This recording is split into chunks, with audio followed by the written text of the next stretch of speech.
অসম সাহিত্য সভাৰ যিখিনি সমস্যা সেইখিনিৰ প্ৰতি মই সম্পূৰ্ণ জ্ঞাত আৰু অসম সাহিত্য সভাৰ যিখিনি সমস্যা তাক সমাধান কৰিবই লাগিব। অসম সাহিত্য সভাৰ এই সমস্যাবিলাক আমি সদায় কাৰণে ৰাখিব নোৱাৰিম। অসম সাহিত্য সভাক স্বনিৰ্ভৰশীল এটা প্ৰতিষ্ঠান হিচাপে আমি গঢ়ি তুলিবলৈ প্ৰয়াস কৰিব লাগিব।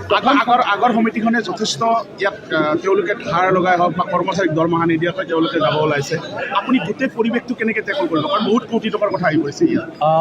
মই কিছু পৰিকল্পনা মনতে যুগুতাই ৰাখিছোঁ। যিহেতু এতিয়া এনে সংবাদ এটা মোৰ ওচৰলৈ আহিছে, গতিকে মই সেই মনতে যুগুতাই থোৱা যিসমূহ পৰিকল্পনা আছিলে সেইসমূহক মই বাস্তৱত ৰূপায়িত কৰিবৰ কাৰণে চেষ্টা কৰিম। অসমৰ সকলো জনগোষ্ঠীক একত্ৰীকৰণ কৰাৰ কাৰণে আপুনি কেনেকুৱা ব্যৱস্থা? মই নিশ্চিতভাৱে সেইটো সৰ্বাধিক গুৰুত্ব দিম, কাৰণ অসমখনেই হ'ল অসমৰ বিভিন্ন বাৰেৰহণীয়া গোষ্ঠী জনগোষ্ঠীৰে সম্প্ৰীতিৰে থাকিবলগীয়া এখন প্ৰদেশ।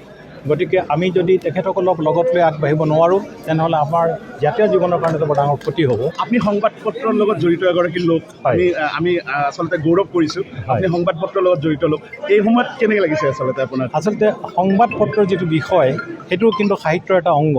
মই ভাবোঁ যে অসম সাহিত্য সভাৰ লগত সংবাদ সাহিত্যৰ যিটো প্ৰসংগ সেইটো জড়িত হৈ আছে তাকো আমি উদ্ভাসিত কৰিবৰ কাৰণে প্ৰয়াস কৰিম। অসম সাহিত্য সভাত দেখা যায় কিছুমান ব্যক্তিকেন্দ্ৰিক হৈ পৰে আচলতে অনুষ্ঠানবিলাক, সমূহীয়া কৰিবলৈ তেওঁলোকে চেষ্টা নকৰে। এইবিলাক ক্ষেত্ৰত আপুনি কেনেকৈ? নিশ্চয় এইটো আলাপ আলোচনাৰ যোগেদি আমি এনেধৰণৰ এটা সংগঠিত বিষয় হিচাপে ল'বৰ কাৰণে চেষ্টা কৰিম। আপোনালোকে মানি নল'লেও বা কিন্তু অসমৰ ৰাইজে মানি লয় যে অসম সাহিত্য সভাৰ পূৰ্বৰ গৰিমা নাই, সেই গৰিমা কোনোবাখিনিত অসম সাহিত্য সভাই হেৰুৱালে। সেই গৰিমা আপুনি ঘূৰাই আনিবলৈ কি ধৰণে প্ৰচেষ্টা হাতত ল'ব? সেই বিষয়টোতে মই সৰ্বাধিক গুৰুত্ব দিবলৈ মই প্ৰয়াস কৰিম। আৰু মই 1974 চনৰ পৰাই অসম সাহিত্য সভাৰ লগত জড়িত আছিলোঁ। গতিকে অসম সাহিত্য সভাৰ বহু বিষয় মই জানো আৰু বহু বিষয় মই অধ্যয়নো কৰিছোঁ।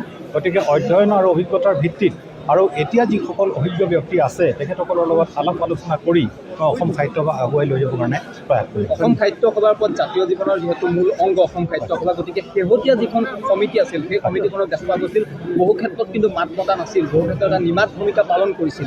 এইবাৰ কিন্তু তেনেধৰণৰ হ'ব নেকি কিবা?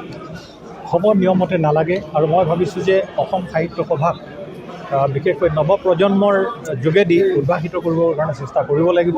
কাৰণ নৱপ্ৰজন্মৰ মাজত আজিকালি নতুন নতুন বিষয়বিলাক সম্পৃক্ত হৈছে।